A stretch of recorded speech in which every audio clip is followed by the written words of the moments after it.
ನಮಸ್ಕಾರ. ಆಸ್ಟ್ರೋ ಪೂಜಾ ಸಂಭವಾಮಿ ಜ್ಯೋತಿಷ್ಯ ಪರಿಹಾರಗಳ ಅಕ್ಷಯ ಪಾತ್ರೆ ವಿಶೇಷ ಕಾರ್ಯಕ್ರಮಕ್ಕೆ ಸ್ವಾಗತ. ನಾನು ಸಿಂಚನ. ಮೊದಲಿಗೆ ಗುರುಗಳನ್ನ ಬರಮಾಡಿಕೊಳ್ಳೋಣ.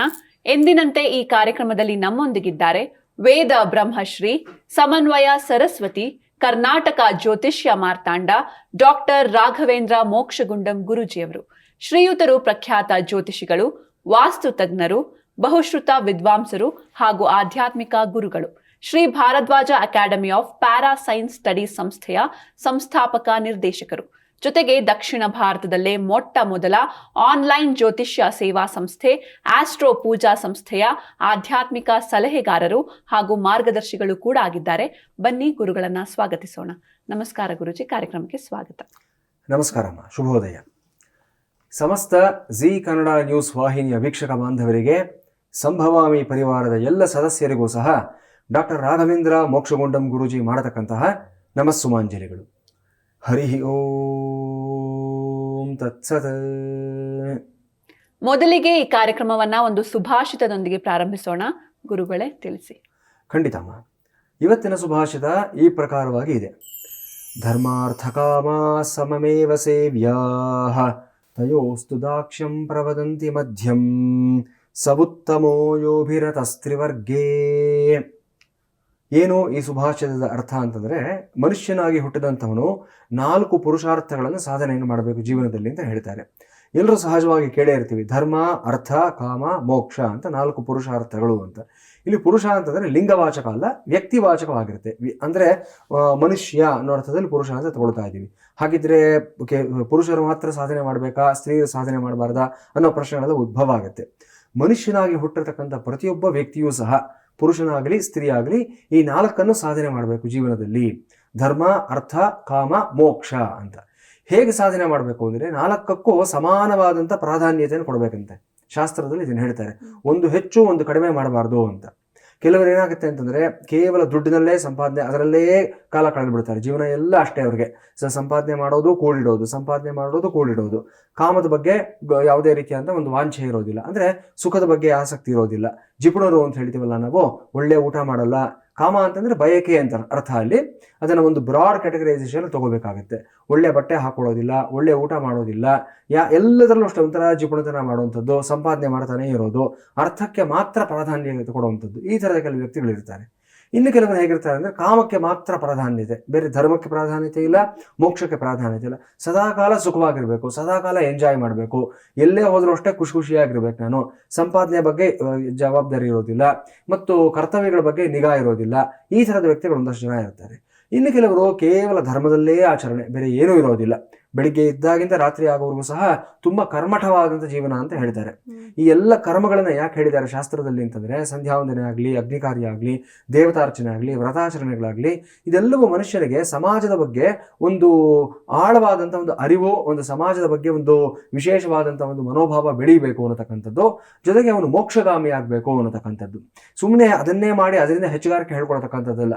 ನಾನು 3 ಹೊತ್ತು ಸಂಧ್ಯಾವನೆ ಮಾಡ್ತೀನಿ, ನಾನು ಕಠಿಣವಾದ ತಪಸ್ಸನ್ನು ಮಾಡ್ತೀನಿ, ಘೋರವಾದ ಉಪವಾಸಗಳನ್ನು ಮಾಡ್ತೀನಿ, ವ್ರತಗಳನ್ನು ಮಾಡ್ತೀನಿ, ಉದ್ದೇಶ ಏನು ಅದೆಲ್ಲ ಮಾಡೋದ್ರಿಂದ ಅನ್ನತಕ್ಕಂಥದ್ದು. ಮನಸ್ಸಿನ ಒಳಗೆ ಸಂಕುಚಿತ ಭಾವನೆ ಹಾಗೇ ಇದ್ದು, ಯಾವುದೇ ರೀತಿಯಾದಂಥ ಒಂದು ಉದಾತ್ತ ಮನೋಭಾವ ಬರದೇ ಹೋದ ಪಕ್ಷದಲ್ಲಿ ಈ ಎಲ್ಲ ಧರ್ಮಾಚರಣೆಗಳು ಸಹ ವ್ಯರ್ಥವಾಗಿ ಹೋಗುತ್ತೆ.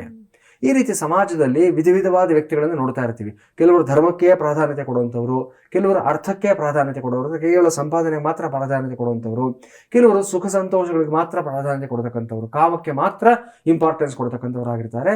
ಈ 3 ತಪ್ಪುಗಳನ್ನು ಮಾಡಬಾರ್ದು. 4 ಪುರುಷಾರ್ಥಗಳನ್ನು ಸಮಾನವಾಗಿ ಸ್ವೀಕಾರ ಮಾಡಬೇಕು. ಸಮಾನವಾದ ಒಂದು ಪ್ರಾಧಾನ್ಯತೆಯನ್ನು ಕೊಟ್ಟು 4 ಸಾಧಿಸಿದಾಗ ಮಾತ್ರ ಮನುಷ್ಯ ಜೀವನ ಸಾರ್ಥಕ ಅನ್ನೋದು ಮಹಾಭಾರತದಲ್ಲಿ ಬಂದಂಥ ವಿಶೇಷವಾದ ಒಂದು ಸುಭಾಷಿತ ನಮಗೆ ತಿಳಿಸ್ಕೊಡ್ತಾ ಇದೆ. ಖಂಡಿತ ಗುರುಜಿ, ಒಂದು ಅದ್ಭುತವಾದ ಸುಭಾಷಿತದೊಂದಿಗೆ ಈ ದಿನವನ್ನ ಪ್ರಾರಂಭಿಸಿದ್ವಿ. ಈಗ ಈ ದಿನದ ಪಂಚಾಂಗವನ್ನ ಗುರುಗಳು ತಿಳಿಸ್ತಾರೆ. ಗುರುಜಿ ತಿಳಿಸಿ. ಖಂಡಿತಮ್ಮ. ಓಂ ಚಿತ್ರಂ ದೇವಾನಾಮದ ಗಾದನೀಕಂ ಚಕ್ಷುರ್ಮಿತ್ರಸ್ಯ ವರುಣಸ್ಯಾಗ್ನೇಃ ಆಪ್ರಾದ್ಯಾವಾ ಪೃಥಿವೀ ಅಂತರಿಕ್ಷಗಂ ಸೂರ್ಯ ಆತ್ಮ ಜಗತಸ್ಥಸ್ತುಷಶ್ಚ ತಚ್ಚಕ್ಷುರ್ದೇವಹಿತಂ ಪುರಸ್ತಾತ್ ಶುಕ್ರಮುಚ್ಚರತ್ ಪಶ್ಯೇಮ ಶರದಃ ಶತಂ ಜೀವೇಮ ಶರದಃ ಶತಂ ನಂದಾಮ ಶರದಃ ಶತಂ ಮೋದಾಮ ಶರದಃ ಶತಂ ಭವಾಮ ಶರದಃ ಶತಕಂ ಶೃಣವಾಮ ಶರದಃ ಶತಂ ಪ್ರಭ್ರವಾಮ ಶರದಃ ಶತಮಚೀತಾಸ್ಯಾಮ ಶರದಃ ಶತಂ ಜೋಕ್ಷ ಸೂರ್ಯಂ ದೃಶೇ ಛಾಯಾ ಸಂಜ್ಞಾ ಸಮೇತ ಶ್ರೀ ಸೂರ್ಯನಾರಾಯಣಾಯ ನಮೋ ನಮಃ ನಮಸ್ಕರೋಮಿ. ಈಗಿನ ತಾರೀಕು ಜೂನ್ 8, 2025 ಇಸವಿ, ಭಾನುವಾರ, ಶ್ರೀ ವಿಶ್ವಾವಸುನಾಮ ಸಂವತ್ಸರ, ಉತ್ತರಾಯಣ, ಗ್ರೀಷ್ಮ ಋತು, ಜ್ಯೇಷ್ಠ ಮಾಸ, ಶುಕ್ಲ ಪಕ್ಷ. ದ್ವಾದಶಿ ತಿಥಿ ಬೆಳಿಗ್ಗೆ 6:36 ಇರುತ್ತೆ. ನಂತರ ದಿನಪೂರ್ತಿ ತ್ರಯೋದಶಿ ತಿಥಿ ಇರೋದನ್ನ ಕಾಣ್ತಾ ಇದ್ದೀವಿ. ಈಗಿನ ಭಾನುವಾರ ಸ್ವಾತಿ ನಕ್ಷತ್ರ ಹಗಲು 12:28 ಇರುತ್ತೆ. ಪರಿಘನಾಮ ಯೋಗ, ಬಾಲವನಾಮ ಕರಣ. ಸೂರ್ಯೋದಯ ಬೆಳಿಗ್ಗೆ 5:52, ಸೂರ್ಯಾಸ್ತ ಸಾಯಂಕಾಲ 6:45 ಸರಿಯಾಗಿ ಸಂಭವಿಸ್ತಾ ಇದೆ. ಈ ದಿನದ ಅಮೃತ ಗಳಿಗೆ ನೋಡಿದ್ದಾದಲ್ಲಿ ನಾಳೆ ಬೆಳಗಿನ ಜಾವ 5:10 ಸರಿಯಾಗಿ ಅಮೃತ ಗಳಿಗೆ ಸಂಭವಿಸ್ತಾ ಇದೆ. ಇನ್ನು ವಿಷಗಳಿಗೆ ಸಂಜೆ 6:32. ಸೌರಮಾನ ಪಂಚಾಂಗದ ಪ್ರಕಾರ ಈ ದಿವಸವನ್ನ ವೃಷಭ ಮಾಸ ತೇದಿ 25 ಅಂತ ಗುರುತಿಸ್ತಾ ಇದ್ದೀವಿ. ಇವತ್ತಿನ ರಾಹುಕಾಲ ಸಾಯಂಕಾಲ 5:11 6:47 ಇರುತ್ತೆ. ಯಮಗಂಡ ಕಾಲ ಮಧ್ಯಾಹ್ನ 12:23 1:59 ಇರುತ್ತೆ. ಇವತ್ತಿನ ಗ್ರಹ ಸಂಚಾರದ ವೈಶಿಷ್ಟ್ಯಗಳನ್ನು ನೋಡಿದ್ದಾದಲ್ಲಿ ಮೃಗಶಿರ ನಕ್ಷತ್ರದ 1ನೇ ಪಾದಕ್ಕೆ ಸೂರ್ಯನ ಪ್ರವೇಶ ಆಗ್ತಾ ಇದೆ. ಇನ್ನು ಈ ದಿನ ಆಸ್ಟ್ರೋ ಪೂಜಾ ಆಯೋಜಿತ ಪರಿಹಾರ ಪೂಜೆಗಳು ಯಾವುದು ಸಹ ನಡೆಸಲಾಗ್ತಾ ಇಲ್ಲ. ಆದರೆ ಮುಂಬರುವಂತಹ ಆಸ್ಟ್ರೋ ಪೂಜಾ ಆಯೋಜಿತ ಪರಿಹಾರ ಪೂಜೆಗಳನ್ನು ನೋಡಿದ್ದಾದಲ್ಲಿ 11ನೇ ತಾರೀಕು ಉಡುಪಿ ಕ್ಷೇತ್ರದ ವಿಷ್ಣುಮೂರ್ತಿ ದೇವಾಲಯದಲ್ಲಿ ಪೌರ್ಣಮಿ ವಿಶೇಷ ಸತ್ಯನಾರಾಯಣ ಪೂಜೆಯನ್ನು ತುಂಬಾ ವಿಶೇಷವಾಗಿ ನಡೆಸ್ತಾ ಇದ್ದೀವಿ. ಹಾಗೆ 14ನೇ ತಾರೀಕು ಶ್ರೀರಂಗಂ ಕ್ಷೇತ್ರದಲ್ಲಿ ಸಂಜೀವನ ಆಂಜನೇಯ ದೇವಸ್ಥಾನದಲ್ಲಿ ಮಹಾಸುದರ್ಶನ ಹೋಮ ಪ್ರತಿ ತಿಂಗಳು 2ನೇ ಶನಿವಾರ ನಡೆಸ್ತಕ್ಕಂಥ ವಿಶೇಷವಾದ ಪೂಜೆ ಆಗಿರುತ್ತೆ. ಈ ಪೂಜೆ ಸಾಕಷ್ಟು ಜನಗಳಿಗೆ ವಿಶೇಷವಾದ ಫಲಗಳನ್ನ, ಸಿದ್ಧಿಗಳನ್ನ, ಅನುಕೂಲಗಳನ್ನ ಮಾಡಿಕೊಟ್ಟಿದೆ. ಆಸಕ್ತಿ ಇರತಕ್ಕಂಥ ನಮ್ಮ ವೀಕ್ಷಕರು ಈ ಒಂದು ಪೂಜೆಯ ಮಾಹಿತಿಯನ್ನ ನಮ್ಮ ವೆಬ್ಸೈಟ್ ಮುಖಾಂತರ ಪಡೆದುಕೊಳ್ಳಿ, ಈ ಕಾರ್ಯಕ್ರಮದಲ್ಲಿ ಭಾಗವಹಿಸಿ. ಅದೇ ರೀತಿ ಅದೇ 14ನೇ ತಾರೀಕು ಕುಂಭಕೋಣಂ ಕ್ಷೇತ್ರದಲ್ಲಿ ರೆಟ್ಟೈ ಪಿಳ್ಳಯ್ಯಾರ ದೇವಸ್ಥಾನದಲ್ಲಿ ಸಂಕಷ್ಟಹರ ಚತುರ್ಥಿ ಪ್ರಯುಕ್ತ ಲಕ್ಷ್ಮೀ ಗಣಪತಿ ಹೋಮ ಈ ಒಂದು ಮಾಸಿಕ ಪೂಜೆಯನ್ನು ಸಹ ನಡೆಸಲಾಗ್ತಾ ಇದೆ. ಅದೇ 14ನೇ ತಾರೀಕು ಉಡುಪಿ ಕ್ಷೇತ್ರದಲ್ಲೂ ಸಹ ಮಹಾಗಣಪತಿ ದೇವಸ್ಥಾನದಲ್ಲಿ ಸಂಕಷ್ಟಹರ ಚತುರ್ಥಿ ಪ್ರಯುಕ್ತ ತ್ರಿಮಧು ಸಹಿತ ಗಣೇಶ ಮೂಲ ಮಂತ್ರ ಹೋಮವನ್ನು ಸಹ ನಡೆಸ್ತಾ ಇದ್ದೀವಿ. ಇನ್ನು 26ನೇ ತಾರೀಕಿಂದ ಶುರುವಾಗಿ ಜುಲೈ 4ನೇ ತಾರೀಕುವರೆಗೂ ಸಹ 9 ದಿನಗಳ ಪರ್ಯಂತ ಕುಂಭಕೋಣಂ ಕ್ಷೇತ್ರದಲ್ಲಿ ಈಗಾಗಲೇ ನಾನು ತಿಳಿಸಿಕೊಟ್ಟಿರೋ ಪ್ರಕಾರವಾಗಿ ಈ ಕುಂಭಕೋಣಂ ಕ್ಷೇತ್ರದಲ್ಲಿ ಆಷಾಢ ನವರಾತ್ರಿ ಪ್ರಯುಕ್ತ ಅಂದ್ರೆ ಗುಪ್ತ ನವರಾತ್ರಿ ಅಂತಾನು ಸಹ ಕರಿತೀವಿ. ಈ ಗುಪ್ತ ನವರಾತ್ರಿ ಪ್ರಯುಕ್ತ ಪ್ರತಿದಿನವೂ ಸಹ ವಾರಾಹಿ ಹೋಮವನ್ನ ಅಮ್ಮನವರ ಸನ್ನಿಧಾನದಲ್ಲಿ ತುಂಬಾ ವಿಶೇಷವಾಗಿ ನಡೆಸ್ತಾ ಇದ್ದೀವಿ. ಇದು ತುಂಬಾ ಫಲಪ್ರದವಾಗಿರತಕ್ಕಂಥ ಒಂದು ಕಾರ್ಯಕ್ರಮ. ಯಾಕಂದ್ರೆ ಅಲ್ಲಿ ತಮಿಳುನಾಡಿನ ಪುರೋಹಿತರು ಈ ಒಂದು ದೇವಿ ತಂತ್ರಕ್ಕೆ ಅನುಗುಣವಾಗಿ ಈ ಒಂದು ಕಾರ್ಯಕ್ರಮವನ್ನು ನಡೆಸ್ತಾ ಇದ್ದಾರೆ. ಬಹಳ ವಿಶೇಷ, ತುಂಬಾ ರಹಸ್ಯವಾಗಿರತಕ್ಕಂಥದ್ದು. ಇಂತಹ ಕಾರ್ಯಕ್ರಮಗಳಲ್ಲಿ ಸಾಧಾರಣವಾಗಿ ಹೊರಗಿನ ಜನಗಳಿಗೆ ಪ್ರವೇಶ ಇರೋದಿಲ್ಲ. ಅಲ್ಲಿ ಹೋಗತಕ್ಕಂಥದ್ದಾಗ್ಲಿ, ಭಾಗವಹಿಸ್ತಕ್ಕಂಥದ್ದಾಗ್ಲಿ ಅವಕಾಶಗಳು ತುಂಬಾ ಕಡಿಮೆ ಇರುತ್ತೆ. ಯಾಕಂದ್ರೆ ಇವೆಲ್ಲ ತಂತ್ರೋಕ್ತವಾದ ಪೂಜೆಗಳನ್ನು ಮಾಡೋದ್ರಿಂದ ಅಲ್ಲಿ ಅವ್ರದೇ ನೇಮ ನಿಷ್ಠೆಗಳು, ಮಡಿ ಮೈಲಿಗೆ ಆಚರಣೆಗಳು ಇವೆಲ್ಲವೂ ಸಹ ಇರುತ್ತೆ. ಆದರೆ ನಾವು ಈ ಒಂದು ಕಾರ್ಯಕ್ರಮದ ಒಂದು ಸದುಪಯೋಗ ಪ್ರತಿಯೊಬ್ಬ ವೀಕ್ಷಕರಿಗೂ ತಲುಪಬೇಕು ಅನ್ನೋ ಉದ್ದೇಶದಿಂದ ನಮ್ಮ ಸಂಸ್ಥೆಯ ಮುಖಾಂತರ ಈ ಕಾರ್ಯಕ್ರಮದ ನೇರ ಪ್ರಸಾರವನ್ನ ನಮ್ಮ ಆಸ್ಟ್ರೋ ಪೂಜಾ ಸಂಸ್ಥೆಯ ಎಲ್ಲ ಡಿಜಿಟಲ್ ಮಾಧ್ಯಮಗಳಲ್ಲಿ ಅಂದ್ರೆ ಯೂಟ್ಯೂಬ್ ಆಗ್ಬೋದು, ಫೇಸ್ಬುಕ್ ಆಗ್ಬೋದು, ಇನ್ಸ್ಟಾಗ್ರಾಮ್ ಆಗ್ಬೋದು, ಇದರಲ್ಲಿ ನಾವು ನೇರ ಪ್ರಸಾರವನ್ನು ಮಾಡ್ತಾ ಇದ್ದೀವಿ. ಜೊತೆಗೆ ವೀಕ್ಷಕರಿಗೂ ಸಹ ಈ ಕಾರ್ಯಕ್ರಮದಲ್ಲಿ ಭಾಗವಹಿಸ್ತಕ್ಕಂಥ ಒಂದು ಅವಕಾಶವನ್ನು ಕಲ್ಪಿಸಿಕೊಟ್ಟಿದ್ದೀವಿ. ಹಾಗಾಗಿ ಎಲ್ಲ ವೀಕ್ಷಕರಲ್ಲಿ ಮತ್ತೊಮ್ಮೆ ನಾನು ವಿನಂತಿಸ್ಕೊಳ್ತಕ್ಕಂಥದ್ದು ಏನಂತಂದ್ರೆ, ಯಾರ್ಯಾರಿಗೆ ಈ ಎಲ್ಲ ಕಾರ್ಯಕ್ರಮಗಳಲ್ಲಿ ಯಾವ್ಯಾವ ಕಾರ್ಯಕ್ರಮದಲ್ಲಿ ಭಾಗವಹಿಸಬೇಕು ಅನ್ನತಕ್ಕಂಥ ಆಸಕ್ತಿ ಇದೆಯೋ ನಮ್ಮ ವೆಬ್ಸೈಟ್ ಅನ್ನು ಸಂದರ್ಶಿಸಿ www.astropuja.com ಈ ವೆಬ್ಸೈಟ್ಗೆ ಬಂದಿದ್ದಾದಲ್ಲಿ ಎಲ್ಲ ಮಾಹಿತಿ ನಿಮಗೆ ಲಭಿಸುತ್ತೆ. ಅಥವಾ ತೆರೆ ಮೇಲೆ ಕಾಣಿಸ್ತಾ ಇರತಕ್ಕಂಥ ದೂರವಾಣಿ ಸಂಖ್ಯೆಗಳು ಏನಿದೆ ಆ ಸಂಖ್ಯೆಗಳಿಗೆ ನೀವು ಯಾವುದೇ ಸಮಯದಲ್ಲಿ ಕರೆ ಮಾಡಿದ್ದಾದಲ್ಲಿ ನಮ್ಮ ಸಹಾಯ ತಂಡ ಸದಾಕಾಲ ಸಿದ್ಧವಾಗಿರುತ್ತೆ. ಎಲ್ಲ ಮಾಹಿತಿಯನ್ನು ಒದಗಿಸ್ಕೊಡ್ತಾರೆ. ಈ ಕಾರ್ಯಕ್ರಮದಲ್ಲಿ ಭಾಗವಹಿಸಿ ಆಯಾ ದೇವಾನುದೇವತೆಗಳ ಒಂದು ಅನುಗ್ರಹಕ್ಕೆ ಪಾತ್ರರಾಗಿ. ಖಂಡಿತ ಗುರುಜಿ. ಇನ್ನು ವೀಕ್ಷಕರೇ, ನೀವು ಕೂಡ ಅನೇಕ ಸಮಸ್ಯೆಗಳಿಂದ ಬಳಲ್ತಾ ಇದ್ರೆ ಆಸ್ಟ್ರೋ ಪೂಜಾ ಸಂಸ್ಥೆಯನ್ನ ಸಂಪರ್ಕಿಸಬಹುದು. ಟಿವಿ ಸ್ಕ್ರೀನ್ ಮೇಲೆ ಲಭ್ಯ ಇರುವಂತಹ ನಂಬರ್ಸ್ಗೆ ಕರೆ ಮಾಡಿ ಗುರುಗಳು ಹಾಗೂ ನುರಿತ ಜ್ಯೋತಿಷಿಗಳ ತಂಡದೊಂದಿಗೆ ಮಾತನಾಡಿ ನಿಮ್ಮ ಸಮಸ್ಯೆಗೆ ತಕ್ಕ ಪರಿಹಾರವನ್ನ ಕಂಡುಕೊಳ್ಳಿ. ಇನ್ನು ಪ್ರತಿನಿತ್ಯವೂ ಗುರುಗಳು ಖಿನ್ನತೆಯ ಕುರಿತಂತೆ ಸಾಕಷ್ಟು ಮಾಹಿತಿಯನ್ನ ನೀಡ್ತಿದ್ದಾರೆ. ಇಂದು ಶುಕ್ರ ಗ್ರಹದಿಂದ ಉಂಟಾಗುವ ಖಿನ್ನತೆ ಹಾಗೂ ಅದಕ್ಕೆ ಪರಿಹಾರಗಳೇನು ಅನ್ನೋದನ್ನ ಗುರುಗಳು ತಿಳಿಸ್ತಾರೆ. ಗುರುಜಿ ತಿಳಿಸಿ. ಖಂಡಿತ ಅಮ್ಮ. ಸೊ ಇವತ್ತಿನ ದಿವಸ ಈ ಒಂದು ಖಿನ್ನತೆಗೆ ಯಾವ್ಯಾವ ಗ್ರಹಗಳು ಯಾವ ರೀತಿ ಕಾರಣವಾಗುತ್ತೆ, ಅದರ ಸ್ವರೂಪಗಳು ಯಾವ್ಯಾವ ಥರ ಬರುತ್ತೆ ಅನ್ನೋದನ್ನು ನಾವು ಒಂದು ಸರ್ಮಾಲಿಕೆಯಾಗಿ ನಾವು ಹೇಳ್ಕೊಳ್ತಾ ಬಂದಿದ್ದೀವಿ. ಅರ್ಧ ದಾರಿ ಕ್ರಮಿಸಿದ್ದೀವಿ. ನಾವು ಸೂರ್ಯನಿಂದ ಗುರುವರೆಗೂ ಸಹ ಬಂದಿದ್ದೀವಿ. ಈಗ ಮುಂದಿನ ಗ್ರಹ ಶುಕ್ರ ಗ್ರಹ, ತುಂಬ ಇಂಪಾರ್ಟೆಂಟ್ ಆಗಿರತಕ್ಕಂಥ ಗ್ರಹ ಇದಾಗುತ್ತೆ. ಶುಕ್ರ ಗ್ರಹದಿಂದ ಮಾನಸಿಕ ಖಿನ್ನತೆ ಯಾವ ರೀತಿ ಬರುತ್ತೆ, ಯಾವ ಕಾರಣಗಳಿಗೋಸ್ಕರ ಬರುತ್ತೆ ಅನ್ನೋದು ಇವತ್ತು ನಾವು ತಿಳ್ಕೊಳ್ಳೋಣ. ಶುಕ್ರ ಗ್ರಹ ಅಂತಂದರೆ ನಮಗೆ ಗೊತ್ತಿರೋ ಪ್ರಕಾರ all kinds of materialistic comforts and pleasures ಇದನ್ನು ಕೊಡ್ತಕ್ಕಂಥ ಗ್ರಹ ಆಗಿರುತ್ತೆ. ಎಲ್ಲ ರೀತಿಯಾದ ಪ್ರಾಪಂಚಿಕ ಸುಖಗಳು, ಅದು ಒಂದು ಸಂಗಾತಿಯ ಒಂದು ಒಲುಮೆ ಆಗಿರ್ಬೋದು, ಅಥವಾ ಒಂದು ಒಳ್ಳೆ ಬಟ್ಟೆ ಆಗಿರ್ಬೋದು, ಅಥವಾ ಒಂದು ಒಳ್ಳೆ ಜಾಗಕ್ಕೆ ಹೋಗ್ತಕ್ಕಂಥದ್ದಾಗಿರ್ಬೋದು, ಒಂದು ರಿಚ್ ಕ್ಲಾಸ್ ಆಗಿರತಕ್ಕಂಥ ಒಂದು ಜೀವನ ಆಗಿರ್ಬೋದು, ಮತ್ತು ವಾಹನ, ಒಡವೆ, ಆಭರಣ ಇವೆಲ್ಲವನ್ನು ಕೊಡ್ತಕ್ಕಂಥವ್ನು ಯಾರು ಅಂದರೆ ಶುಕ್ರನೇ ಆಗಿರ್ತಾನೆ. ಜೊತೆಗೆ ಸಮಾಜದಲ್ಲಿ ಒಂದು ಒಳ್ಳೆ ಹೆಸರು ಕೊಡ್ತಕ್ಕಂಥದ್ದು, 10 ಜನ ಅಭಿಮಾನಿಗಳು ನಮಗೆ ಕೊಡ್ತಕ್ಕಂಥದ್ದು, ಮತ್ತು ಒಂದು 10 ಜನಗಳ ಮಧ್ಯದಲ್ಲಿ ನಾವೊಂದು ಸೆಂಟರ್ ಆಫ್ ಅಟ್ರಾಕ್ಷನ್ ಆಗ್ತಕ್ಕಂಥದ್ದು, ಇದೆಲ್ಲ ಎಲ್ಲಿಂದ ಬರುತ್ತೆ ಅಂತಂದರೆ ಶುಕ್ರನಿಂದಾನೇ ಬರ್ತಕ್ಕಂಥದ್ದು. ಶುಕ್ರನಿಂದ ಏನೆಲ್ಲ ಸಮಸ್ಯೆಗಳಾಗುತ್ತೆ ಅನ್ನೋದಾದರೆ, ಮೊದಲನೇದಾಗಿ ಇವರುಗಳಿಗೆ ಒಂದು ಭಾವನಾತ್ಮಕವಾದಂಥ ಒಂದು ಬೆಸುಗೆ ಅನ್ನೋದು ಬರೋದಿಲ್ಲ ಜೀವನದಲ್ಲಿ. ಯಾರ ಜೊತೆನಾದರೂ ಅಷ್ಟೇ, ಇವ್ರು ಯಾರಿಗೆ ಹತ್ತಿರ ಆಗಬೇಕು ಅಂತ ಅಂದ್ಕೊಳ್ತಾರೋ ಅವ್ರು ಇವ್ರಿಗೆ ದೂರ ಆಗ್ತಾರೆ, ಅಥವಾ ಇನ್ಯಾರೋ ಇವ್ರನ್ನ ಇಷ್ಟಪಡ್ತಾರೆ, ಇವ್ರಿಗೆ ಹತ್ತಿರ ಆಗಬೇಕು ಅಂತ ಬಯಸ್ತಾರೆ, ಇವ್ರಿಗೆ ಅವ್ರ ಎಮೋಷನ್ಸ್ಗೆ ರೆಸಿಪ್ರೊಕೇಟ್ ಮಾಡೋದಕ್ಕೆ ಆಗೋದಿಲ್ಲ ಇವರಿಗೆ. ಈ ರೀತಿ ಶುಕ್ರ ವೀಕ್ ಆಗಿದ್ದಾಗ ಎಮೋಷನ್ಸ್ನ ಕರೆಕ್ಟಾಗಿ ಇವರು ಹ್ಯಾಂಡಲ್ ಮಾಡಿ ಅದನ್ನು ಸರಿಯಾಗಿ ಒಂದು ಹಂತದಲ್ಲಿ ತೊಗೊಂಡು ಹೋಗೋದಕ್ಕೆ ಆಗೋದಿಲ್ಲ. ಜೊತೆಗೆ ಬಯಸಿದ್ದೆಲ್ಲವೂ ಸಹ ಇವ್ರಿಗೆ ಒಂದು ರೀತಿಯಲ್ಲಿ ಫೇಲ್ಯೂರ್ಸೇ ಆಗ್ತಾ ಹೋಗುತ್ತೆ ಲೈಫ್ನಲ್ಲಿ. ಇದರಿಂದ ಏನಾಗುತ್ತೆ ಅಂತಂದರೆ ಇವ್ರಿಗೆ ಎಮೋಷನಲ್ ಡಿಪ್ರವೇಷನ್ ಅಂತ ಹೇಳ್ತೀವಿ. ಸೊ ಯಾವುದೇ ರೀತಿಯಲ್ಲಿ ಒಂದು ಸರಿಯಾದಂಥ ಒಂದು ಪಾರ್ಟ್ನರ್ಶಿಪ್ಪು, ಒಂದು ಸ್ಟ್ರಾಂಗ್ ಬಾಂಡಿಂಗ್ ಅನ್ನೋದು ಇವ್ರಿಗೆ ಲೈಫಲ್ಲಿ ಸಿಗೋದಿಲ್ಲ. ಇದು ಪ್ರತಿ ಹಂತದಲ್ಲೂ ಇವ್ರಿಗೆ ಡಿಸ್ಸ್ಯಾಟಿಸ್ಫ್ಯಾಕ್ಷನ್ನು, ನೋವು ಇದನ್ನೇ ತೊಗೊಂಡು ಹೋಗ್ತಾ ಇರುತ್ತೆ. ಒಂದು ರೀತಿ ಸಿನಿಕ್ ಆಗೋಗ್ತಾರೆ ಇವರು. ಸಿನಿಕಲ್ ಪರ್ಸನಾಲಿಟಿ ಅಂದರೆ ಎಲ್ಲದರ ಬಗ್ಗೆ ಒಂದು ರೀತಿ ಅನುಮಾನಾಸ್ಪದವಾಗಿ ನೋಡ್ತಕ್ಕಂಥ ಮೈಂಡ್ ಸೆಟ್ಟು. ಒಂದು ಹಂತ ದಾಟ್ತಾ ಇದ್ದಾಗೆ ತುಂಬ ಸಿನಿಕಲ್ ಮೈಂಡ್ ಸೆಟ್ ಆಗೋಗಿರುತ್ತೆ ಇವರಿಗೆ. ಸೊ ಮುಂದಿನ ಪ್ರಶ್ನೆ ಆಟೋಮೆಟಿಕ್ ಆಗಿ ವೀಕ್ಷಕರು ಹೇಳುವಂಥದ್ದು, ರೆಮಿಡೀಸ್ ಏನು ಮಾಡ್ಕೋಬೇಕು, ಇದರಿಂದ ಹೊರಗಡೆ ಬರುವಂಥದ್ದು ಹೇಗೆ ಅನ್ನತಕ್ಕಂಥದ್ದು. ಸೊ ಮೊದಲನೇದಾಗಿ ನಾನು ಹೇಳುವಂಥದ್ದು ನಿಮಗೆ, ನೀವು ಒಂದು ಸಕಾರಾತ್ಮಕವಾದಂಥ ಒಂದು ವಾತಾವರಣವನ್ನು ನಿಮ್ಮ ಮನೆಯಲ್ಲಿ ಸೃಷ್ಟಿ ಮಾಡ್ಕೋಬೇಕಾಗುತ್ತೆ. ಸೊ ಏನೇ ಕೆಲಸಗಳು ಮಾಡಿದ್ರು ಅಷ್ಟೇ ನೀವು ಎರಡೆರಡಾಗಿ ಮಾಡಬೇಕು. ಈಗ ಮನೆಯಲ್ಲಿ ಒಂದು ಮೊಲ ಸಾಕೋದ್ರಿಂದ ಇಟ್ಕೊಳ್ಳಿ, 2 ಮೊಲ ಸಾಕಬೇಕಾಗುತ್ತೆ. ಒಂದು ಗಂಡು ಮೊಲ, ಒಂದು ಹೆಣ್ಣು ಮೊಲ ಸಾಕಬೇಕಾಗುತ್ತೆ. ಇಲ್ಲ ಒಂದು ಲವ್ ಬರ್ಡ್ಸ್ ಅಂತ ಬರುತ್ತೆ, ಒಂದು ಜೋಡಿ ಲವ್ ಬರ್ಡ್ಸ್ ತೊಗೊಂಡು ಬಂದು ಮನೆಯಲ್ಲಿ ಸಾಕಿ. ಇಲ್ಲ ಅಂತಂದರೆ ಒಂದು ಜೋಡಿ ಗಿಳಿಗಳಿಂದ ತೊಗೊಂಡು ಬಂದು ಮನೆಯಲ್ಲಿ ಸಾಕಿ. ಒಂದು ಗಂಡು ಗಿಳಿ, ಒಂದು ಹೆಣ್ಣು ಗಿಳಿ. ವಿಶೇಷವಾದಂಥ ಒಂದು ಆರಾ ಅಲ್ಲಿ ಎನರ್ಜಿ ಕ್ರಿಯೇಟ್ ಆಗುತ್ತೆ, ನಿಮ್ಗೆ ಗೊತ್ತಾಗೋದಿಲ್ಲ. ನಿಮಗೆ ಒಂದು ವಿಶೇಷವಾದ ಫ್ರೀಕ್ವೆನ್ಸಿಯಲ್ಲಿ ಕ್ರಿಯೇಟ್ ಆಗುತ್ತೆ. ಅಥವಾ ಒಂದು ಮನೇಲಿ ಒಂದು ಗಂಡು ಬೇಕು, ಒಂದು ಹೆಣ್ಣು ಬೇಕನ್ನು ಸಾಕಿ.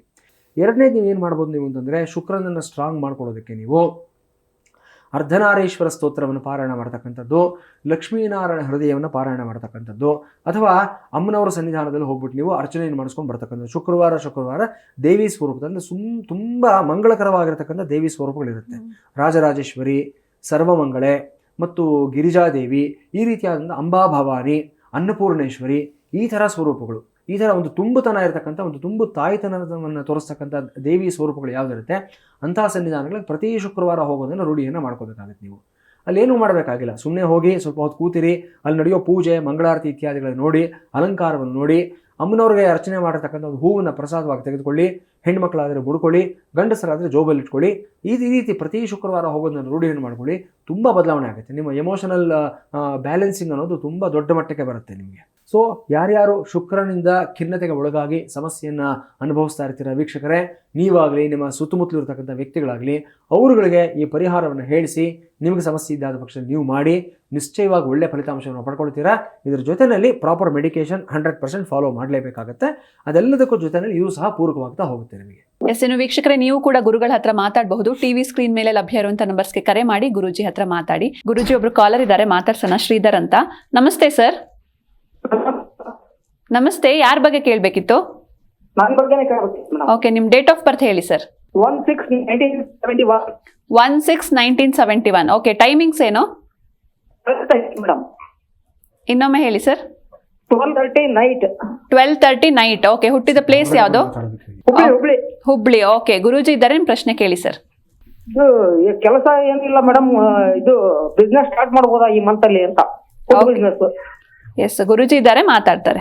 ಒಂದು ಡೇಟ್ ಒಂದು ಕನ್ಫರ್ಮ್ ಮಾಡಿದ್ರೆ ಒಳ್ಳೆ ರೀತಿ. ಓಕೆ, ನಿಮ್ಮ ನಕ್ಷತ್ರ ರಾಶಿ ಗೊತ್ತಿದೆಯಾ? ಸಿಂಹರಾಶಿ, ಕುಂಭ ನಕ್ಷತ್ರ. ಕರೆಕ್ಟ್ ಆಗಿದೆ. ಓಕೆ, ಸೊ ನಿಮ್ಮ ಜಾತಕದ ಪ್ರಕಾರ ಚಿಂತನೆ ಮಾಡಿದಲ್ಲಿ ನಿಮ್ದು ಕುಂಭ ಲಗ್ನ ಆಗುತ್ತೆ. ಲಗ್ನದಿಂದ 10ನೇ ಮನೆ ಅಂದ್ರೆ ಉದ್ಯೋಗ ಸ್ಥಾನಾಧಿಪತಿ ಕುಜ ಆಗ್ತಾನೆ. ಸೊ ಕುಜ ನಿಮಗೆ ಲಗ್ನದಿಂದ ವ್ಯಯದಲ್ಲಿ ರಾಹು ಜೊತೆ ಸೇರಿದಾನೆ. ಇದಕ್ಕೆ ಮುಂಚೆ ಏನಾದ್ರು ಪಾರ್ಟ್ನರ್ಶಿಪ್ ಅಲ್ಲಿ ಬಿಸ್ನೆಸ್ ಮಾಡಿದ್ರಾ? ಇಲ್ಲ ಸರ್, ಇನ್ಮೇಲೆ ಮಾಡ್ಬೇಕು. ತಮ್ಮನ ಜೊತೆಗೆ ಅವನು ಜಾಬ್ ಲಾಸ್ ಆಗಿದೆ, ತಮ್ಮನ ಜೊತೆಗೆ ಕರ್ಕಾಟಕ ರಾಶಿ ಅವ್ರದ್ದು, ಅವ್ರ ಜೊತೆಗೆ ಸೇರಿ ಮಾಡೋಣ ಅಂತ ಪಾರ್ಟ್ನರ್ಶಿಪ್ ಅಲ್ಲಿ. ಸರಿ ಆಯ್ತು. ಅಣ್ಣ ತಮ್ಮಂದ್ರ ಜೊತೆ ಮಾಡಿದ್ರೆ ಏನ್ ಸಮಸ್ಯೆ ಇಲ್ಲ. ಹೊರಗಿನವ್ರನ್ನ ಯಾರು ಸೇರಿಸ್ಕೋಬೇಡಿ. ಓಕೆ ಆಯ್ತಾ. ಆದಷ್ಟು ಸ್ವತಂತ್ರವಾಗಿ ಬಿಸ್ನೆಸ್ ಮಾಡೋದು ಮೊದಲನೇ ಆಪ್ಷನ್. ಓಕೆ ಇಲ್ಲ ತಮ್ಮನ ಜೊತೆ ಮಾಡ್ತೀರಾ ಏನಂತ ದೊಡ್ಡ ಸಮಸ್ಯೆ ಏನಾಗೋದಿಲ್ಲ ಮಾಡಿ. ಆದ್ರೆ ನಿಮ್ಗೆ 10ನೇ ಮನೆಯಲ್ಲಿ ಗುರು ವಕ್ರಿ ಆಗಿದ್ದಾನೆ. ಓಕೆ ಆಯ್ತಾ. ಇದಕ್ಕೆ ಒಂದು ಪರಿಹಾರ ಮಾಡ್ಕೊಂಡು ನೀವು ಮುಂದುವರಿಯುವಂಥದ್ದು ತುಂಬಾ ಉತ್ತಮವಾದ ವಿಚಾರ ಆಗುತ್ತೆ. ಈ ತಿಂಗಳಲ್ಲಿ ಯಾವ್ದಾದ್ರು ಡೇಟ್ ಒಳ್ಳೇದಿದೆ ಸರ್ ಅಂಗಡಿ ಓಪನ್ ಮಾಡ್ಲಿಕ್ಕೆ? ಡೇಟ್ ನಿಮ್ಗೆ ಇಲ್ಲಿ ಹೇಳೋದಕ್ಕೆ ಸಮಯಾವಕಾಶ ಕಡಿಮೆ ಇರುತ್ತೆ ನಮಗೆ. ಇದಕ್ಕೆಂದ್ರೆ ಆನ್ ಏರ್ ಹೋಗುವಂತ ಕಾಲ್ ಇದು, ನೇರ ಪ್ರಸಾರದಲ್ಲಿರುವಂತ ಕರೆ. ನೀವು ತೆರೆ ಮೇಲೆ ಬರ್ತಾ ಇರತಕ್ಕಂಥ ನಂಬರ್ಗಳಿಗೆ ಕರೆ ಮಾಡಿ, ನಮ್ಮ ಟೀಮ್ ಇರ್ತಾರೆ, ಅದಕ್ಕೆ ಸಂಬಂಧಪಟ್ಟ ಮಾಹಿತಿ ಕೊಡ್ತಾರೆ. ಖಂಡಿತ ಒಳ್ಳೆ ಡೇಟ್ ಕೊಡ್ತೀವಿ ನಿಮ್ಗೆ. ಎಸ್, ಧನ್ಯವಾದ ಶ್ರೀಧರ್ ಅವರೇ ಕರೆ ಮಾಡಿದ್ದಕ್ಕೆ. ಎಸ್ ಗುರುಜಿ, ಇನ್ನೊಬ್ರು ಕಾಲರ್ ಇದ್ದಾರೆ, ಸಲೀಂ ಅಂತ, ಮಾತಾಡ್ಸೋಣ. ನಮಸ್ತೆ ಸರ್. ನಮಸ್ತೆ ಮೇಡಮ್. ನಮಸ್ತೆ, ಯಾರ ಬಗ್ಗೆ ಕೇಳಬೇಕಿತ್ತು? ನನ್ನ ಬಗ್ಗೆನೆ ಸ್ವಲ್ಪ ಕ್ಯಾರಿಯರ್ ಬಗ್ಗೆ ಕೇಳಬೇಕಿತ್ತು. ಬಿಸ್ನೆಸ್ ಸ್ಟಾರ್ಟ್ ಮಾಡ್ತಾ ಇದೀವಿ, ಅದ್ರ ಬಗ್ಗೆ ಕೇಳಬೇಕಿತ್ತು. Okay sir, okay. ನಿಮ್ಮ ಡೇಟ್ ಆಫ್ ಬರ್ತ್ ಹೇಳಿ. 13/02/92. 13/02/92. ಟೈಮಿಂಗ್ಸ್ ಏನು ಸರ್? 7:30 PM. 7:30 PM. ಓಕೆ. ಹುಟ್ಟಿದ ಪ್ಲೇಸ್ ಯಾವುದು? ದಾವಣಗೆರೆ. ಓಕೆ, ಗುರೂಜಿ ಇದ್ದಾರೆ, ನಿಮ್ಮ ಪ್ರಶ್ನೆ ಕೇಳಿ ಸರ್. ಹಲೋ, ನಮಸ್ತೆ ಸರ್. ನಮಸ್ತೆ, ಹೇಳಿ ಸಲೀಂ ಅವರೇ. ಸರ್, ನಾನು ಸಾಫ್ಟ್ವೇರ್ ಟ್ರೈನಿಂಗ್ ಸೆಂಟರ್ ಓಪನ್ ಮಾಡ್ಬೇಕಂತ ಇದೀವಿ. ಏನಪ್ಪಾ? Online software training centre open ಮಾಡ್ಬೇಕಂತ ಇದೀವಿ. ಪ್ರಿಪೇರ್ ಆಗ್ತಿದೀವಿ ಅದಕ್ಕೆ. ಓಕೆ. ಟ್ರೈನಿಂಗ್ ಸೆಂಟರ್ ಬಿಸ್ನೆಸ್ ಅದು ಹೇಗಿದೆ, ಅದು ಏನ್ ಮಾಡ್ಬೇಕಾ ಏನ್ ಬೇಡವಾ ಅಂತ, ಅದ್ರ ಬಗ್ಗೆ ಏನ್ ಸಕ್ಸಸ್ ಸಿಗತ್ತಾ, ಅದ್ರಲ್ಲಿ ಹೇಗಿದೆ ಅಂತ ಕೇಳ್ಬೇಕಿತ್ತು. ಓಕೆ. ನಿಮ್ಮ ನಕ್ಷತ್ರ ರಾಶಿ ಗೊತ್ತಿದೆಯಾ? ಇಲ್ಲ ಸರ್, ಗೊತ್ತಿಲ್ಲ. ಓಕೆ. ನಿಮ್ದು ಫೆಬ್ರವರಿ 13, 1992 ಅಲ್ವಾ ಡೇಟ್ ಆಫ್ ಬರ್ತ್? ಹೌದು ಸರ್. ಓಕೆ. ಸೊ ನೀವು ಕೊಟ್ಟಿರೋ ಮಾಹಿತಿ ಪ್ರಕಾರ ನಿಮ್ದು ಮೃಗಶಿರ ನಕ್ಷತ್ರ ವೃಷಭ ರಾಶಿ ಆಗುತ್ತೆ. Okay sir. ಇದನ್ನ ಒಂದ್ ಕಡೆ ನೋಟ್ ಮಾಡಿ ಇಟ್ಕೊಳ್ಳಿ. ನೀವು ಯಾವಾಗ್ಲೇ ಆಗ್ಲಿ ಜಾತಕ ಚಿಂತನೆ ಮಾಡ್ಬೇಕು ಅಂದ್ರೆ, ಏನಾದ್ರೂ ಪೂಜೆಗಳು ಮಾಡಿಸ್ಬೇಕು ಅಂದ್ರೆ ನಕ್ಷತ್ರ ರಾಶಿ ತುಂಬಾ ಇಂಪಾರ್ಟೆಂಟ್. ಅದರ ಬೇಸಿಸ್ ಆಗಿ ನಾವು ಅನಲೈಸ್ ಮಾಡ್ಬೇಕಾಗತ್ತೆ. ನಿಮ್ದು ಸಿಂಹ ಲಗ್ನ ಆಗುತ್ತೆ. ಸೊ ಲಗ್ನದಿಂದ 10ನೇ ಮನೆ ಅಂದ್ರೆ ಉದ್ಯೋಗ ಸ್ಥಾನ ಆಗುತ್ತೆ. ಸೊ ಉದ್ಯೋಗ ಸ್ಥಾನದಲ್ಲಿ ಚಂದ್ರ ನಿಮ್ಗೆ ಉಚ್ಚನಾಗಿದ್ದಾನೆ. ಓಕೆ. ಸೊ ಇದು ನಿಮ್ಗೆ ಮಲ್ಟಿಪಲ್ ಫೀಲ್ಡ್ಸ್ ನಲ್ಲಿ ಸಕ್ಸಸ್ ಕೊಡುವಂತ ಸಾಧ್ಯತೆ ಕಾಣಿಸ್ತಾ ಇದೆ. ಆಯ್ತಾ. ಆಮೇಲೆ ಲಗ್ನದಲ್ಲಿ ಗುರು ಇದ್ದಾನೆ. ಚಂದ್ರ ಗುರು ಇಬ್ರು ಸಹ ಕೇಂದ್ರದಲ್ಲಿ, ಪರಸ್ಪರ ಕೇಂದ್ರದಲ್ಲಿದ್ದಾರೆ. ಇದು ಒಂದು ಗಜಕೇಸರಿ ಯೋಗ ನಿಮ್ ಜಾತಕದಲ್ಲಿರುವಂತದ್ದು ಕಾಣಿಸ್ತಾ ಇದೆ. ಆದ್ರೆ ಗುರು ವಕ್ರಿ ಆಗಿರೋದ್ರಿಂದ ಗಜಕೇಸರಿ ಯೋಗ ಪೂರ್ತಿಯಾಗಿ ಆಕ್ಟಿವೇಟ್ ಆಗಿಲ್ಲ. ಸೊ ಅದನ್ನ ಆಕ್ಟಿವೇಟ್ ಮಾಡ್ಕೋಬೇಕಾಗತ್ತೆ ನೀವು, ಮೊದಲನೇದು. ಆಯ್ತಾ. ಆಮೇಲೆ ನಿಮ್ಗೆ ಕರ್ಮಸ್ಥಾನಾಧಿಪತಿ ಅಂದ್ರೆ ಉದ್ಯೋಗ ಸ್ಥಾನಾಧಿಪತಿ ಶುಕ್ರ ಆಗಿ, ಶುಕ್ರ ನಿಮಗೆ ಜಾತಕದಿಂದ ಪಂಚಮ ಸ್ಥಾನದಲ್ಲಿರೋದ್ರಿಂದ, ಶುಕ್ರನ ಜೊತೆ ರಾಹು ಇರೋದ್ರಿಂದ ನೀವೇನ್ ಅನ್ಕೊಂಡಿದ್ದೀರಾ ಇದು ಸಕ್ಸಸ್ ಆಗುವಂತ ಸಾಧ್ಯತೆಗಳು ಬಹುಪಾಲು ಕಾಣಿಸ್ತಾ ಇದೆ. ಈಗ ನಾವು ಏನಾದ್ರೂ ನಮ್ಮ ಹಿಂದೂ ಧರ್ಮದ ಪ್ರಕಾರವಾಗಿ ಕೆಲವು ಪರಿಹಾರಗಳು, ಪೂಜೆಗಳು ಹೇಳಿದ್ರೆ ನೀವು ಮಾಡ್ಕೊಳ್ತೀರಪ್ಪ ಅದನ್ನ? ಸಜೆಸ್ಟ್ ಮಾಡಿ ಸರ್, ದಾನ ಧರ್ಮ ಏನೇ ಇದ್ರು ಮಾಡ್ತೀನಿ. ಓಕೆ. ಪೂಜೆಗಳು ಅಥವಾ ಧಾರಣೆಗಳು ಈ ತರದ್ ಏನಾದ್ರು ಮಾಡ್ಕೊಳ್ತೀರಾ? ಸ್ಟೋನ್ಸ್ ಏನಾದ್ರು ಹಾಕೊಳ್ಳೋದಕ್ಕೆ ಹೇಳಿದ್ರೆ? ಸರ್, ಇವತ್ತಿನವರೆಗೆ ಯಾವ್ದು ಸದ್ಯಕ್ಕೆ ಹಾಕೊಂಡಿಲ್ಲ ನಾನು ಸ್ಟೋನ್ಸ್. ಯಾಕಂದ್ರೆ ವೈದಿಕ ಜ್ಯೋತಿಷದಲ್ಲಿ ನೀವು ಅನ್ಯ ಧರ್ಮೀಯರು ಆಗಿರೋದ್ರಿಂದ ನಿಮಗೆ ನಂಬಿಕೆ ಇದೆ ಅನ್ನೋ ಪಕ್ಷದಲ್ಲಿ ನಾನು ಪೂಜೆಗಳನ್ನ ಸಜೆಸ್ಟ್ ಮಾಡಬಹುದು. ಇಲ್ಲ ಪೂಜೆಗಳ ಬಗ್ಗೆ ಅಷ್ಟಾಗಿ ಒಲವಿಲ್ಲ ಅನ್ನೋದಾದ್ರೆ ಏನಾದ್ರೂ ವೇರಿಂಗ್ಸ್ ನಾನು ಹೇಳ್ಬಹುದು. ನಾನು ಇಲ್ಲಿ ಪರಿಹಾರಗಳು 5 ಕ್ರಮದಲ್ಲಿ ಇರುತ್ತೆ. ಸರ್, ವೇರಿಂಗ್ಸ್ ಹೇಳಿ. ಸ್ಟೋನ್ ಆಯ್ತು. ವೇರಿಂಗ್ಸ್ ಹಾಕೊಳ್ಳೋದಾದ್ರೆ ಮೊದಲನೇದಾಗಿ ಕನಕಪುಷ್ಯ ರಾಗ, ಯೆಲ್ಲೋ ಸಫೈರ್ ಅನ್ನೋದನ್ನ ಬಂಗಾರದಲ್ಲಿ ಒಂದು ರಿಂಗ್ ಮಾಡಿಸಿ ನೀವು ಬಲಗೈನಲ್ಲಿ ತೋರುಬರಿನಲ್ಲಿ ಧಾರಣೆ ಮಾಡ್ಕೊಳ್ಳಿ. Okay sir. ಎರಡನೇದು ಏನ್ ಮಾಡ್ಬೇಕು ನೀವು ಅಂತಂದ್ರೆ, ಒಂದು ಸ್ಫಟಿಕ ಮಾಲೆ, ಒಂದು 6 mm ಅಥವಾ 8 mm ಸ್ಫಟಿಕ ಮಾಲೆ ಜೊತೆನಲ್ಲಿ 2 ಸ್ಟೋನ್ಸ್ ಬರುತ್ತೆ. ಒಂದು ಟೈಗರ್ ಐ ಅಂತ, ಇನ್ನೊಂದು ಸುಲೇಮಾನ್ ಹಕೀಕ್ ಅಂತ. ಈ ಎರಡರಲ್ಲಿ ಒಂದು ಸ್ಟೋನ್ ನಲ್ಲಿ ನೀವು ಪೆಂಡೆಂಟ್ ಮಾಡಿಸ್ಕೊಳ್ಳಿ. ಪೆಂಡೆಂಟ್ ಮಾಡಿಸಿ ಸ್ಫಟಿಕ ಮಾಲೆ ಜೊತೆ ಸೇರಿಸ್ಬಿಟ್ಟು ಕತ್ತಲ್ಲಿ ಹಾಕೊಳ್ಳಿ ಇದನ್ನ ನೀವು. ಸದ್ಯಕ್ಕೆ ಇದೆರಡು ಮಾಡಿ ತುಂಬಾ ಅನುಕೂಲ ಆಗುತ್ತೆ. ಆಮೇಲೆ ನಿಮಗೆ ನಂಬಿಕೆ ಇರುವಂತ ದರ್ಗಾ ಇರುತ್ತಲ್ಲ, ಆ ದರ್ಗಾದಲ್ಲಿ ನೀವು ಒಂದು 7 ಶುಕ್ರವಾರಗಳ ಕಾಲ ಹೋಗ್ಬಿಟ್ಟು ಮಲ್ಲಿಗೆ ಹೂವು ಆಮೇಲೆ ಅಗರಬತ್ತಿ ಇದೆರಡನ್ನ ಕೊಟ್ಬಿಟ್ಟು ಬನ್ನಿ. ಇಲ್ಲಿ ನೀವು ಕೊನೆ ವಾರ 7ನೇ ವಾರ ಒಂದು ಹಸಿರು ಬಣ್ಣದ ಒಂದು ವಸ್ತ್ರವನ್ನ ಸಮರ್ಪಣೆ ಮಾಡ್ಬಿಟ್ಟು ಬನ್ನಿ. ಇಷ್ಟು ಮಾಡಿಪ್ಪ, ಎಲ್ಲ ಒಳ್ಳೇದಾಗತ್ತೆ ನಿಮ್ಗೆ. ಧನ್ಯವಾದ ಸಲೀಂ ಅವರೇ ಕರೆ ಮಾಡಿದ್ದಕ್ಕೆ. ಈಗ ದ್ವಾದಶ ರಾಶಿಗಳ ದಿನ ಭವಿಷ್ಯವನ್ನ ಗುರುಗಳು ತಿಳಿಸ್ತಾರೆ. ಗುರುಜಿ ತಿಳಿಸಿ. ಖಂಡಿತ. ಮೊದಲನೇದಾಗಿ ಮೇಷರಾಶಿ. ಮೇಷರಾಶಿ ವಿಚಾರ ತೆಗೆದುಕೊಂಡಿದ್ದಾದಲ್ಲಿ ಇವತ್ತು ಸಪ್ತಮ ಸ್ಥಾನದಲ್ಲಿರತಕ್ಕಂಥ ಚಂದ್ರ, ತೃತೀಯದಲ್ಲಿರತಕ್ಕಂಥ ಗುರು, ಪಂಚಮದಲ್ಲಿರತಕ್ಕಂಥ ಕುಜ ಮತ್ತು ಲಾಭದಲ್ಲಿದ್ದರೆ 11ನೇ ಮೇಲಿರತಕ್ಕಂಥ ರಾಹು ಎಲ್ಲವೂ ಅದ್ಭುತವಾಗಿ ಕಾಣಿಸ್ತಾ ಇದೆ. ಯಾವುದೇ ಸಮಸ್ಯೆ ಏನೂ ಇಲ್ಲ ನಿಮಗೆ ಇವತ್ತು. ವಿಶೇಷವಾಗಿ ಇವತ್ತಿನ ದಿವಸ ನೀವು ಅನ್ಕೊಂಡಿರತಕ್ಕಂಥ ದೊಡ್ಡ ಮಟ್ಟದ ಒಂದು ಸಾಧನೆ, ನಿಮ್ಮ ಆಂಬಿಷನ್ ಅಥವಾ ನಿಮ್ಮ ಒಂದು ಗೋಲ್ ಅನ್ನತಕ್ಕಂಥದ್ದು ಏನಿದೆ ಆ ಕೆಲಸಕ್ಕೆ ವಿಶೇಷವಾದ ಒಂದು ಪೂರಕತೆ ಸಿಗುತ್ತೆ. ಅದಕ್ಕೆ ಸಂಬಂಧಪಟ್ಟ ಹಾಗೆ ಒಂದು ವಿಶೇಷವಾದ ಪ್ರಯತ್ನವನ್ನು ಮಾಡ್ತೀರಾ. ಸಾಕಷ್ಟು ಎಲ್ಲ ಕೆಲಸಗಳು ಒದಗಿ ಬರುತ್ತೆ ನಿಮಗೆ. ವೃಷಭ ರಾಶಿ ವಿಚಾರ ತೆಗೆದುಕೊಂಡಿದ್ದಾದಲ್ಲಿ ಇವತ್ತು 6ಠ ಸ್ಥಾನದಲ್ಲಿರತಕ್ಕಂಥ ಚಂದ್ರ ನಿಮ್ಮದೇ ರಾಶಿಯಾಧಿಪತಿ ಆದಂಥ ಶುಕ್ರ, ಎರಡೂ ಮನೆಗಳ ಅಧಿಪತಿ, ಇಲ್ಲ ರಾಶಿಯಾಧಿಪತಿ ಷಷ್ಠಾಧಿಪತಿ ಎರಡೂ ಆಗಿ ಷಷ್ಠ ಸ್ಥಾನದಲ್ಲಿ ಚಂದ್ರ ಇರತಕ್ಕಂಥದ್ದು ಇವತ್ತು ಎಲ್ಲೋ ಒಂದು ಹಂತದಲ್ಲಿ ಸ್ವಲ್ಪ ಸ್ವಯಂಕೃತ ಅಪರಾಧಗಳಿಗೆ ನೀವು ತುತ್ತಾಗತಕ್ಕಂಥ ಸಾಧ್ಯತೆ ಅಂತ ಕಾಣಿಸ್ತಾ ಇದೆ. ನೀವಾಗ ನೀವೇ ಮಾಡ್ಕೊಳ್ತಕ್ಕಂಥ ಕೆಲವು ಮಿಸ್ಟೇಕ್ಸು, ನೀವಾಗ ನೀವೇ ಗೊತ್ತಿದ್ದು ಮಾಡತಕ್ಕಂಥ ಕೆಲವು ಎಡವಟ್ಟುಗಳು, ಇದರಿಂದ ಇವತ್ತು ಸ್ವಲ್ಪ ನೀವು ನೋವು ತಿನ್ನಬೇಕಂತ ಸಂದರ್ಭ ಆಗಿರುತ್ತೆ. ಜಾಗ್ರತೆಯಿಂದ ಇರಿ, ಯಾವುದನ್ನು ಇವತ್ತು ತಾತ್ಸಾರ ಮಾಡೋದಕ್ಕೆ ಹೋಗಬೇಡಿ. ಈ ಒಂದು ನಿರ್ಲಕ್ಷ್ಯತನಕ್ಕೆ ತುತ್ತಾಗತಕ್ಕಂಥ ಸಾಧ್ಯತೆ ಇದೆ, ಜಾಗ್ರತೆ ಇರಲಿ. ಮಿಥುನ ರಾಶಿ ವಿಚಾರ ತೆಗೆದುಕೊಂಡಿದ್ದಾದರೆ ಇವತ್ತು ರಾಶಿಯಲ್ಲಿರತಕ್ಕಂಥ ಗುರು, ತೃತೀಯದಲ್ಲಿರತಕ್ಕಂಥ ಕುಜ, ಪಂಚಮದಲ್ಲಿರತಕ್ಕಂಥ ಚಂದ್ರ, ಒಂದು ಸೀಕ್ವೆನ್ಷಿಯಲ್ ಆಗಿ ಇವತ್ತು ನಿಮಗೆ ಶುಭ ಗ್ರಹಗಳೆಲ್ಲವೂ ಸಹ ಪೂರಕವಾಗಿರತಕ್ಕಂಥ ಗ್ರಹಗಳು 1, 3 ಮತ್ತು 5ನೇ ಮನೆಯಲ್ಲಿ, 9ನೇ ಮನೆಯಲ್ಲಿ ರಾಹು ಇರತಕ್ಕಂಥದ್ದು ಎಲ್ಲವೂ ತುಂಬ ಚೆನ್ನಾಗಿ ಕಾಣಿಸ್ತಾ ಇದೆ. ಅಂದರೆ ಇವತ್ತು ಹಂತ ಹಂತವಾಗಿ ನೀವು ಬೆಳವಣಿಗೆಯನ್ನು, ಗ್ರೋತನ್ನು ಮತ್ತು ಸಕ್ಸಸ್ಸನ್ನು ನೋಡ್ತೀರಾ ಅನ್ನತಕ್ಕಂಥದ್ದು. ಅಂದರೆ ಒಂದಾದ ಮೇಲೆ ಒಂದು ಪಾಸಿಟಿವ್ ನ್ಯೂಸ್ ಇವತ್ತು ನಿಮಗೆ ಬರ್ತಾನೇ ಇರುತ್ತೆ. ದಿನವೆಲ್ಲ ತುಂಬ ಚೆನ್ನಾಗಿದೆ, ಯಾವುದೇ ತೊಂದರೆ ಇಲ್ಲ. ಕರ್ಕಾಟಕ ರಾಶಿಯವರಿಗೆ ದ್ವಿತೀಯ ಸ್ಥಾನದಲ್ಲಿರತಕ್ಕಂಥ ಕುಜ ವಿಶೇಷವಾದ ಅನುಕೂಲಗಳನ್ನು, ಒಂದು ಧೈರ್ಯವನ್ನು, ಒಂದು ಸ್ಥೈರ್ಯವನ್ನು ನಿಮಗೆ ಕೊಡತಕ್ಕಂಥದ್ದು ಕಾಣಿಸ್ತಾ ಇದೆ.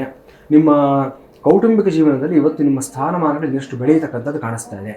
ಅದೇ ಪ್ರಕಾರ ಇವತ್ತು ನಿಮಗೆ ಚತುರ್ಥ ಸ್ಥಾನದಲ್ಲಿರತಕ್ಕಂಥ ಚಂದ್ರ ಒಂದು ವಿಶೇಷವಾದ ಮಾನಸಿಕ ನೆಮ್ಮದಿ, ಸೌಖ್ಯ, ಶಾಂತಿ ಎಲ್ಲವನ್ನ ಕೊಡ್ತಾನೆ. ಇವತ್ತಿನ ದಿವಸ ತುಂಬ ಚೆನ್ನಾಗಿದೆ. ವ್ಯಯದಲ್ಲಿರತಕ್ಕಂಥ ಗುರು ಮಾತ್ರ ಇವತ್ತು ಕೆಲವು ಬೇಡದೇ ಇರತಕ್ಕಂಥ ಖರ್ಚು ವೆಚ್ಚಗಳನ್ನು ಜಾಸ್ತಿ ಮಾಡಿಸ್ತಕ್ಕಂಥ ಸಾಧ್ಯತೆ ಇರುತ್ತೆ. ಈ ವಿಚಾರದಲ್ಲಿ ಸ್ವಲ್ಪ ಜಾಗೃತಿಯಿಂದ ಇರಬೇಕಾಗುತ್ತೆ. ಇನ್ನು ಸಿಂಹರಾಶಿ ವಿಚಾರ ತೆಗೆದುಕೊಂಡಿದ್ದಾದರೆ ಇವತ್ತು ತೃತೀಯ ಸ್ಥಾನದಲ್ಲಿರತಕ್ಕಂಥ ಚಂದ್ರ, ಲಾಭದಲ್ಲಿರತಕ್ಕಂಥ ಗುರು, ರಾಶಿಯಲ್ಲಿರತಕ್ಕಂಥ ಕುಜ ಎಲ್ಲವೂ ಚೆನ್ನಾಗಿದೆ. ಯಾವ ಗ್ರಹಗಳು ಸಹ ನಿಮಗೆ ಯಾವುದೇ ತೊಂದರೆಗಳಿಲ್ಲದೆ ಇರೋ ರೀತಿಯಲ್ಲಿ ನಿಮ್ಮನ್ನು ಸರಾಗವಾಗಿ ಎಲ್ಲ ಕೆಲಸಗಳು ಸಹ ನಡೆಸ್ಕೊಂಡು ಹೋಗ್ತಕ್ಕಂಥದ್ದು ಕಾಣಿಸ್ತಾ ಇದೆ. ಇವತ್ತಿನ ದಿವಸ ವಿಶೇಷವಾಗಿ ಇಂಡಿಪೆಂಡೆಂಟ್ ಬಿಸ್ನೆಸ್ ಮಾಡ್ತಾ ಇರ್ತಕ್ಕಂಥವ್ರು, ಈ ಸ್ಟಾರ್ಟಪ್ ಬಿಸ್ನೆಸ್ ಶುರು ಮಾಡಿರ್ತಕ್ಕಂಥ ಕೆಲವು ವ್ಯಕ್ತಿಗಳಿರ್ತಾರೆ. ಕಳೆದ 6 ತಿಂಗಳು 1 ವರ್ಷದ ಹಿಂದೆ ಶುರು ಮಾಡಿರ್ತಕ್ಕಂಥವ್ರು ವಿಶೇಷವಾದ ಏಳಿಗೆ ಮತ್ತು ಎಕ್ಸ್ಪ್ಯಾನ್ಷನ್, ಗ್ರೋತ್ ಎಲ್ಲವನ್ನು ಸಹ ನೋಡ್ತೀರಾ. ತುಂಬ ಚೆನ್ನಾಗಿದೆ. ಕನ್ಯಾ ರಾಶಿ ವಿಚಾರ ತೆಗೆದುಕೊಂಡಿದ್ದಾರೆ. ಇವತ್ತು ದ್ವಿತೀಯ ಸ್ಥಾನದಲ್ಲಿರ್ತಕ್ಕಂಥ ಚಂದ್ರ ವಿಶೇಷವಾದ ಧನಲಾಭವನ್ನು ಕೊಡ್ತಾನೆ. ಇವತ್ತು ಬಂಧು ಬಾಂಧವರ ಜೊತೆ ಒಂದು ಒಳ್ಳೆ ಒಡನಾಟವನ್ನು ಕೊಡ್ತಾನೆ. ಇವತ್ತು ಯಾವುದಾದ್ರು ತುಂಬ ಒಂದು ನಿಮಗೆ ಮನಸ್ಸಿಗೆ ಮುದ ಕೊಡ್ತಕ್ಕಂಥ, ಸಂತೋಷ ಕೊಡ್ತಕ್ಕಂಥ ಒಂದು ಫಂಕ್ಷನ್ನಲ್ಲೋ ಒಂದು ಆ್ಯಕ್ಟಿವಿಟಿನ ತೊಡಕೊಳ್ತೀರಾ. ಇವತ್ತು ಎಲ್ಲರ ಜೊತೆಯಲ್ಲಿ ಇವತ್ತು ಮಾತುಕತೆ, ಹಳೆಯ ವಿಚಾರಗಳನ್ನೆಲ್ಲ ಸ್ಮರಣೆ ಮಾಡ್ಕೊಳ್ತಕ್ಕಂಥದ್ದು, ಒಂದು ರೀತಿಯ ನಾಸ್ಟಾಲ್ಜಿಯಾ ನಿಮಗೆ ಇವತ್ತು ವರ್ಕ್ ಆಗ್ತಕ್ಕಂಥದ್ದು, ಇದೆಲ್ಲವೂ ನಿಮ್ಮನ್ನು ತುಂಬ ಚೆನ್ನಾಗಿ ಇವತ್ತು ಒಂದು ಒಳ್ಳೆ ಮನಸ್ತತ್ವದಲ್ಲಿ ಇವತ್ತಿನ ದಿವಸ ಇಟ್ಟಿರುತ್ತೆ ನಿಮಗೆ. ಆದರೆ ನಿಮಗೆ ವ್ಯಯದಲ್ಲಿರತಕ್ಕಂಥ ಕುಜ ಮಾತ್ರ ಕೆಲವೊಂದು ವಿಚಾರಗಳಿಗೆ ಜಾಗ್ರತೆಯಾಗಿರಬೇಕು ಅನ್ನೋದನ್ನು ತೋರಿಸ್ಕೊಡ್ತಾ ಇದ್ದೇನೆ. ಇನ್ನು ತುಲಾರಾಶಿ ವಿಚಾರ ತೆಗೆದುಕೊಂಡಿದ್ದಾದಲ್ಲಿ ಇವತ್ತು ನಿಮಗೆ ಕರ್ಮಸ್ಥಾನಾಧಿಪತಿಯಾದಂಥ ಚಂದ್ರ ನಿಮ್ಮ ರಾಶಿಯಲ್ಲೇ ಇರತಕ್ಕಂಥದ್ದು ತುಂಬ ಶ್ರೇಯಸ್ಕರವಾಗಿ ವಿಶೇಷವಾದ ಲಾಭಾಂಶವಾಗಿ ಇವತ್ತು ಕಾಣಿಸ್ತಾ ಇದೆ. ಇವತ್ತು ನೀವೇನೇನೆಲ್ಲ ಎಫರ್ಟ್ಸ್ ಹಾಕಿದ್ದೀರಾ, ಕಳೆದ ಒಂದು 8-10 ವಾರಗಳಿಂದ ನೀವು ಹಾಕಿರ್ತಕ್ಕಂಥ ಎಲ್ಲ ಎಫರ್ಟ್ಗಳಿಗೆ ಇವತ್ತು ಒಳ್ಳೆ ಪ್ರತಿಫಲ ಸಿಗತಕ್ಕಂಥ ದಿವಸ ಇವತ್ತಾಗಿರುತ್ತೆ. ಬಹಳ ದಿವಸಗಳಿಂದ ಅನ್ಕೊಳ್ತಾ ಇರ್ತೀರ, ನಾನು ಸುಮ್ಮನೆ ನನ್ನಷ್ಟು ನಾನು ಕೆಲಸ ಮಾಡ್ತಾ ಇದ್ದೀನಿ, ನನ್ನ ಕೆಲಸ ಯಾರು ಗುರುತಿಸ್ತಾ ಇಲ್ಲ, ನನಗೊಂದು ಐಡೆಂಟಿಟಿ ಇಲ್ಲ, ರೆಕಾಗ್ನಿಷನ್ ಇಲ್ಲ ಅನ್ನೋದು. ಅದರಲ್ಲೂ ಸಹ ವಿಶೇಷವಾಗಿ 28ರಿಂದ 36 ವಯಸ್ಸಿನಲ್ಲಿರತಕ್ಕಂಥ ಮಹಿಳೆಯರು ಈ ಒಂದು ಮನೋಭಾವದಿಂದ ಸ್ವಲ್ಪ ನೊಂದಿರ್ತೀರ. ಇವತ್ತು ನಿಮ್ಮ ಕೆಲಸ ಯಾರು ಗಮನಿಸಿದ್ದಾರೆ, ಯಾರು ಪ್ರೋತ್ಸಾಹ ಕೊಡ್ತಾರೆ, ಅದೆಲ್ಲವೂ ಸಹ ನಿಮಗೆ ಸ್ಪಷ್ಟವಾಗಿ ಗೊತ್ತಾಗ್ತಕ್ಕಂಥ ದಿವಸ ಆಗಿರುತ್ತೆ. ಖಂಡಿತ ನಾವು ಹಾಕಿರ್ತಕ್ಕಂಥ ಹಾರ್ಡ್ ವರ್ಕ್ ಯಾವತ್ತೂ ವೇಸ್ಟ್ ಆಗೋದಿಲ್ಲ. ಸಮಯ ಬರುತ್ತೆ, ಆ ಸಮಯ ಬರೋವರೆಗೂ ಸಹ ಸ್ವಲ್ಪ ತಾಳ್ಮೆಯಿಂದ ಕಾಯಬೇಕು. ಇವತ್ತು ಆ ಥರದ ವಿಶೇಷವಾದ ಪ್ರತಿಫಲವನ್ನು ತುಲಾರಾಶಿನವರು ಅನುಭವಿಸ್ತೀರ. ಇನ್ನು ವೃಶ್ಚಿಕ ರಾಶಿಯವರಿಗೆ ಇವತ್ತಿನ ದಿವಸ 10ನೇ ಮನೆಯಲ್ಲಿರತಕ್ಕಂಥ ಕುಜ ಮತ್ತು ನಿಮಗೆ ವ್ಯಯದಲ್ಲಿರತಕ್ಕಂಥ ಚಂದ್ರ ಸ್ವಲ್ಪ ಜಾಗ್ರತೆ ಆಗಿರಬೇಕು ಅನ್ನೋದನ್ನು ಇಲ್ಲಿ ತೋರಿಸ್ಕೊಡ್ತಾ ಇದ್ದೇನೆ. ಮನಸ್ಸು ಸ್ವಲ್ಪ ಇವತ್ತಿನ ದಿವಸ ಒಂದು ರೀತಿಯಾದಂಥ ಚಂಚಲ ಮನಸ್ತತ್ವದಲ್ಲಿ ಇರ್ತೀರ. ಇವತ್ತು ಯಾವುದೇ ಕೆಲಸ ಮಾಡಬೇಕಾದ್ರೂ ಅಷ್ಟೇ ಕಾನ್ಸಂಟ್ರೇಷನ್ ಸ್ವಲ್ಪ ನಿಮಗೆ ಕಡಿಮೆ ಇರುತ್ತೆ. ಅಷ್ಟಮದಲ್ಲಿರತಕ್ಕಂಥ ಗುರು ಇವತ್ತು ಕೆಲವು ಬೇಡದೇ ಇರತಕ್ಕಂಥ ವ್ಯವಹಾರಗಳಲ್ಲಿ ನಿಮ್ಮನ್ನು ಸಿಕ್ಕಾಕಿಸ್ತಕ್ಕಂಥ ಸಾಧ್ಯತೆಯೂ ಸಹ ಇರುತ್ತೆ. ಈ ನಿಟ್ಟಿನಲ್ಲೂ ಜಾಗ್ರತೆಯಿಂದ ಇರಬೇಕಾಗುತ್ತೆ. ಯಾವುದೋ ಜವಾಬ್ದಾರಿ ಅಂತ ಅನ್ಕೊಂಡು ಹೋಗ್ತೀರಾ, ಒಂದು ಒಳ್ಳೆಯ ವಿಚಾರ ಅಂತ ಅನ್ಕೊಂಡು ನೀವು ಕೈ ಹಾಕಿರ್ತೀರಾ, ಆದರೆ ಅದರ ಹಿಂದೆ ಇರತಕ್ಕಂಥ ಪರಿಣಾಮಗಳೇನು, ಅದರ ಹಿಂದೆ ಇರತಕ್ಕಂಥ ಕಾನ್ಸಿಕ್ವೆನ್ಸಸ್ ಏನೋ ಗೊತ್ತಾಗಿರೋದಿಲ್ಲ. ಹಾಗಾಗಿ ಸಮಸ್ಯೆಗಳಾಗುತ್ತೆ. ಕೆಲವೊಂದು ವ್ಯಕ್ತಿಗಳಿಗೆ ಇವತ್ತು ಲೀಗಲ್ ಪ್ರಾಬ್ಲಮ್ಸ್ ಅಲ್ಲಿ ಸಿಕ್ಕಾಕೊಳ್ತಕ್ಕಂಥ ಸಾಧ್ಯತೆಗಳು ಸಹ ಕಾಣಿಸ್ತಾ ಇದೆ. ಹಾಗಾಗಿ ಸ್ವಲ್ಪ ಜಾಗ್ರತೆಯಿಂದ ಇರಬೇಕಾಗಿದೆ. ಎಸ್ಪೆಷಲಿ ಇವತ್ತು ಜರ್ನಲಿಸಮ್ ಫೀಲ್ಡಲ್ಲಿ ಇರತಕ್ಕಂಥವ್ರು, ಈ ಒಂದು ಇನ್ವೆಸ್ಟಿಗೇಟಿವ್ ಜರ್ನಲಿಸಮ್ ಮಾಡ್ತಕ್ಕಂಥವ್ರು ತುಂಬ ಜಾಗ್ರತೆಯಿಂದ ಇರಬೇಕಾಗುತ್ತೆ ಇವತ್ತು. ಯಾಕಂದರೆ ನಿಮ್ಮ ಕೆಲಸವೇ ಸ್ವಲ್ಪ ರಿಸ್ಕ್ ಸೇರ್ಕೊಂಡಿರತಕ್ಕಂಥ ಕೆಲಸ ಆಗಿರುತ್ತೆ. ಹಾಗಾಗಿ ಇವತ್ತು ಆ ರಿಸ್ಕ್ ಫ್ಯಾಕ್ಟರ್ಸ್ ಅನ್ನೋದು ಅಷ್ಟಮದಲ್ಲಿರತಕ್ಕಂಥ ಗುರು ಮೂಲಕ ಜಾಸ್ತಿ ಆಗುವಂಥ ಒಂದು ಸಾಧ್ಯತೆ ಕಾಣಿಸ್ತಾ ಇದೆ. ಸ್ವಲ್ಪ ಜೋಪಾನವಾಗಿರಿ ಇವತ್ತು. ಇನ್ನು ಧನುರಾಶಿ ವಿಚಾರ ತೆಗೆದುಕೊಂಡಿದ್ದಾದಲ್ಲಿ ಇವತ್ತು ಏಕಾದಶದಲ್ಲಿರತಕ್ಕಂಥ ಚಂದ್ರ, 9ನೇ ಮನೆಯಲ್ಲಿರತಕ್ಕಂಥ ಕುಜ ಮತ್ತು ನಿಮಗೆ ಸಪ್ತಮದಲ್ಲಿರತಕ್ಕಂಥ ಗುರು, ತೃತೀಯದಲ್ಲಿರತಕ್ಕಂಥ ರಾಹು ಎಲ್ಲವೂ ಅದ್ಭುತವಾಗಿ ಕಾಣಿಸ್ತಾ ಇದೆ. ಏನು ತೊಂದರೆ ಏನಿಲ್ಲ. ನೀವೇನೇನು ಅನ್ಕೊಂಡಿರ್ತಾ ಎಲ್ಲ ಕೆಲಸಗಳು ಇವತ್ತು ಹೂವಿನ ಸರ ಎತ್ತಿರೋ ಥರ ಸರಾಗವಾಗಿ ನಡ್ಕೊಂಡು ಹೋಗುತ್ತೆ. ಮಕರ ರಾಶಿಯವರಿಗೆ ಇವತ್ತಿನ ದಿವಸ ಷಷ್ಠದಲ್ಲಿರತಕ್ಕಂಥ ಗುರು, ಅಷ್ಟಮದಲ್ಲಿರತಕ್ಕಂಥ ಕುಜ ಎರಡೂ ಸಹ ಸ್ವಲ್ಪ ಡೇಂಜರಸ್ ಆಗಿ ಕಾಣಿಸ್ತಾ ಇದೆ. ತುಂಬ ಎಚ್ಚರಿಕೆಯಿಂದ ಇರಬೇಕಾಗುತ್ತೆ. ಇವತ್ತಿನ ದಿವಸ ರಾಂಗ್ ಇನ್ವೆಸ್ಟ್ಮೆಂಟ್ಸ್ ಮಾಡೋದಕ್ಕೆ ಹೋಗಬೇಡಿ.